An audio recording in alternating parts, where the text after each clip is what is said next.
Hey gang, it's good to see you all here. I'm glad you came. Why don't you turn to your neighbor and say, "So glad that Bill guy is gone today." I am.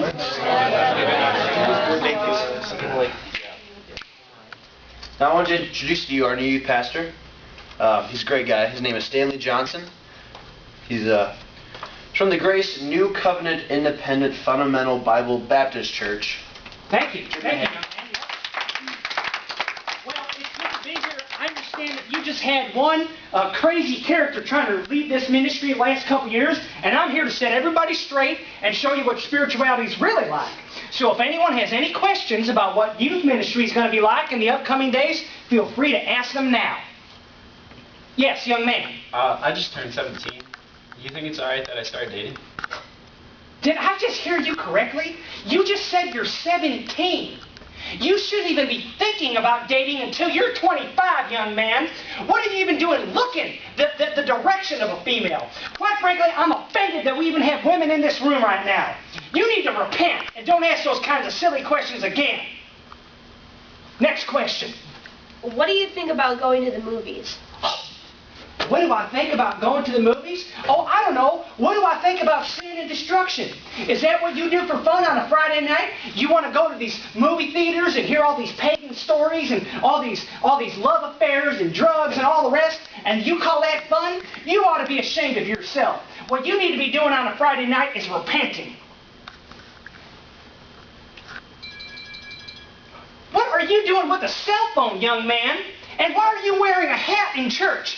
What does that say? I froze at the Detroit Zoo? Well, let me tell you, there's not going to be any freezing down below where you're going to go if you don't take that hat off. Who has another question? Yeah, that's right. You too, young man. And what are you two doing sitting so close together? What is wrong with you? We're cousins. Oh, well, you're cousins, and I'm supposed to know that? What do you think, if somebody just walked in this room right now, that they would know that you two are cousins? No, what they would think is that you two are sinners. That's what people would think. That's not even funny. Who has another question? Yes. Now I listen to the radio, 88.3 is Christian. Is that okay? Oh, they call it Christian music, but you know, the devil masquerades as an angel of light. All I hear on so-called Christian radio is rock guitars and these secular love songs with Jesus slapped on them. You need to turn that radio off, and quite frankly, I'm offended by music, period. You shouldn't listen to secular music, and you shouldn't listen to that so-called Christian music, because it's all cut from the same cloth. What you need to do is just hum hymns in your head all day long and repent. Who else? On the topic of music, do you think P. Diddy wakes up in the morning feeling like Kesha?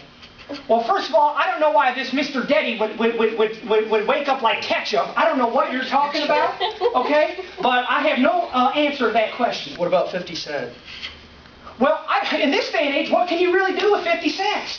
You know, you can't do anything with 50 cents. I need at least a few dollars to even get a tank of gas. Now, does somebody have a real question? Yes. What do you think about our youth group going to the Sanborn pool? It's a public pool. It's very nice. A youth group going to a pool? Wow, what is on your mind, young man? What are you trying to see at this public pool? Water. No, you don't need to be swimming. Do you know what the dress code should be? In the summertime, right here. And quite frankly, I have failed you all for not wearing my tie right now. What are you doing walking in here with shorts? And you with shorts, and you with your top button undone, and your long hair like that Justine Bieber boy, or whatever his name is. You should be ashamed of yourself. Have you read the book of Corinthians? You need to discover what a barbershop is and cut that hair. It's Justin Bieber. Oh, well, apparently you're a real big fan. And you, what are you doing sleeping in church? How could you not find this fun and exciting? You should be ashamed of yourself. This isn't fun. What fun needs to be rock guitars and some youth pastor with a goatee and crazy hair? That's going to get your attention? No, sin gets your attention. Anything else? Yes. So are we going to have fun at all? What are you trying to say, that this isn't fun? This is fun. I'll tell you what fun it isn't, going on trips and going to Cedar Point so you can have your little thrills on roller coasters and singing all the songs from the rock bands. I'll tell you what fun's going to be. Fun's going to be learning some ancient Greek. Now, what I want everyone to do is go get a pencil, and we are going to begin to learn Greek. Isn't that going to be fun, kids? Oh, yeah. Come on, let's go get our pencils. And go. Wait a minute, where are you? What is this? You get back here, you little sinners. Repent. This is an abomination. Every single one of you. Get back.